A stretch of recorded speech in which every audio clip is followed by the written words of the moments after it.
Hello students, આજે આપણે જોવો છે ટેટ 1 ની પરીક્ષામાં પૂછાયેલો ગણિતનો આ સિમ્પલ એવો દાખલો. જો ટેટ 1 ની એક્ઝામ જે હમણાં જ લેવાયેલી તેમાં પૂછાયેલો આ દાખલો છે. એક પરીક્ષામાં 1200 વિદ્યાર્થીઓ બેઠા છે. જો પાસ થયેલા અને નાપાસ થયેલા વિદ્યાર્થીઓનો ગુણોત્તર 5:1 હોય તો કેટલા વિદ્યાર્થીઓ પાસ થયા? આ ક્વેશ્ચન છે એ ગુણોત્તર અને પ્રમાણ નામના ચેપ્ટરમાંથી પૂછેલો છે. સૌથી પહેલા આપણે શું કરશું તો કે જે આપણી પાસે કુલ આપેલા છે કુલ વિદ્યાર્થીઓ છે એ જોશું. કુલ વિદ્યાર્થી આપણી પાસે છે 1200 અને જે આપણને ગુણોત્તર આપ્યો છે એ બંનેનો સરવાળો 5 + 1 5 + 1 એટલે કે 6 ભાગ્યા 6 કરશું. 6 દુ 12 એટલે કે કુલ આપણને કેટલા મળશે? 200 મળશે.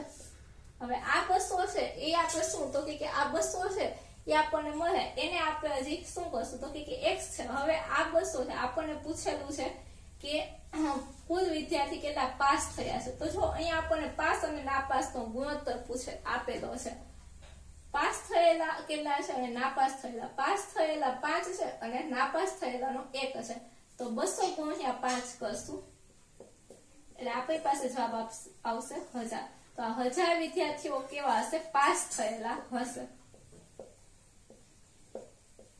અને જો આપણને નાપાસ થયેલા વિદ્યાર્થીઓ પૂછ્યા હોય તો આપણે કશું નહીં કરીએ, 200 × 1 કરશું. 200 × 1 એટલે કે 200. આ 200 વિદ્યાર્થીઓ છે કેવા હશે? નાપાસ થયેલા હશે. તો જો આપણી પાસે મેઇન રકમ હતી આવી ગઈ. કુલ આપણને 1200 કીધા હતા, 1000 + 200 એટલે કે કુલ 1200 આવી ગયા છે.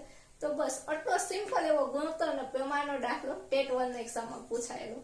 જો આ વિડીયો તમને ગમે અને તમારે વધારે જાણકારી મેળવવી અને આખા પેપરનું સોલ્યુશન જોતું હોય તો નીચે કોમેન્ટમાં લખો અને ચેનલને લાઈક કરો, શેર કરો અને સબસ્ક્રાઇબ કરો. Thank you.